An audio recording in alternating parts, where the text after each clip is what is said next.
Yes, നമ്മൾ തൃശ്ശൂർ പൂരവുമായി ബന്ധപ്പെട്ട വാർത്തകളൊക്കെ നൽകിയപ്പോൾ നമ്മുടെ പ്രേക്ഷകർക്ക് ചോദിച്ചു, പൂരം കലക്കിയിട്ട് ഒരു വർഷമായോ? യെസ്, ഒരു വർഷമാകുന്നു. അപ്പോഴും ഈ പൂരം കലക്കലുമായി ബന്ധപ്പെട്ടുള്ള അന്വേഷണം തുടരുന്നു. അതിലേറ്റവും പ്രധാനപ്പെട്ട ചില വിവരങ്ങൾ ഇപ്പോൾ പുറത്തു വരുന്നുണ്ട്. ഈ അന്വേഷണവുമായി ബന്ധപ്പെട്ട് മന്ത്രി കെ രാജൻ അന്വേഷണ സംഘത്തിന് മൊഴി നൽകിയിരിക്കുകയാണ്. തൃശ്ശൂർ പൂരം അലങ്കോലമായതിൽ ADGP MR അജിത് കുമാറിനെതിരെയാണ് മന്ത്രി കെ രാജൻ DGPക്ക് മൊഴി നൽകിയത്. MR അജിത് കുമാർ വിളിച്ചിട്ടും ഫോൺ എടുത്തില്ലെന്നാണ് മന്ത്രി മൊഴി നൽകിയത്. ADGP സ്ഥലത്തുണ്ടായിരുന്നു എന്ന് അറിഞ്ഞാണ് വിളിച്ചത്. പലതവണ വിളിച്ചിട്ടും ഫോൺ എടുത്തില്ലെന്ന് DGPയുടെ അന്വേഷണ സംഘത്തിന് മന്ത്രി മൊഴി നൽകി. പൂരം കലക്കലിൽ DGP ഈ മാസം റിപ്പോർട്ട് നൽകും.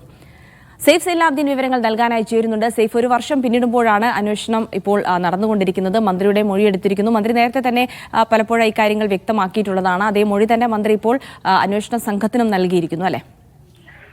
അതെ ജിൽസി സൂചിപ്പിച്ച പോലെ തന്നെ ഒരു വർഷം കഴിയുന്നു. ഒരു പൂരം കലക്കൽ കഴിഞ്ഞ് അടുത്ത പൂരത്തിലേക്ക് കാര്യങ്ങൾ എത്തിച്ചേരുകയും ഇന്നലെ പൂരത്തിന്റെ അവലോകന യോഗം നടക്കുകയും 2 ദിവസം കഴിയുമ്പോൾ പൂരം തൃശ്ശൂരിൽ നടക്കുകയും ചെയ്യും.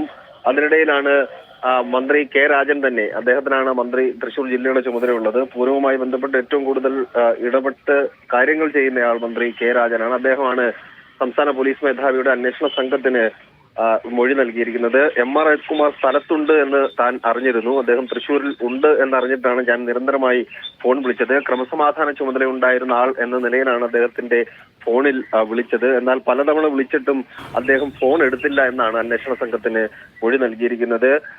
ഈ റിപ്പോർട്ട് വൈകുന്നതുമായി ബന്ധപ്പെട്ട് മുഖ്യമന്ത്രിയുടെ വാർത്താ സമ്മേളനത്തിൽ മുഖ്യമന്ത്രിയോട് നമ്മൾ ചോദിച്ചിരുന്നു. പക്ഷേ മുഖ്യമന്ത്രി പറഞ്ഞത് അതിനകത്ത് അന്വേഷണം നടന്നു വരികയാണ് എന്നുള്ളതാണ്. എന്തായാലും ഈ മാസം സംസ്ഥാന പോലീസ് മേധാവി ഈ റിപ്പോർട്ട് മുഖ്യമന്ത്രി പിണറായി വിജയന് കൈമാറും. അദ്ദേഹം അന്വേഷിക്കുന്നത് MR അജിത് കുമാറിന്റെ വീഴ്ചയുമായി ബന്ധപ്പെട്ട കാര്യങ്ങളാണ്. ക്രമസമാധാന ചുമതല ഉണ്ടായിരുന്ന MR അജിത് കുമാറിന് അവിടെ ഉണ്ടായിരുന്നിട്ട് എന്തെങ്കിലും തരത്തിലുള്ള വീഴ്ച ഉണ്ടായിട്ടുണ്ടോ എന്നുള്ള കാര്യമാണ് പ്രധാനമായിട്ടും പരിശോധിക്കുന്നത്. അതിലാണ് നിർണായകമായ മൊഴി അന്വേഷണ സംഘത്തിന് തന്നെ കെ രാജൻ നൽകിയിരിക്കുന്നത്. ജിൽസി, ശരി, സൈഫ് സൈലാബ്ദീനാണ് വിവരങ്ങൾ നൽകിയത്.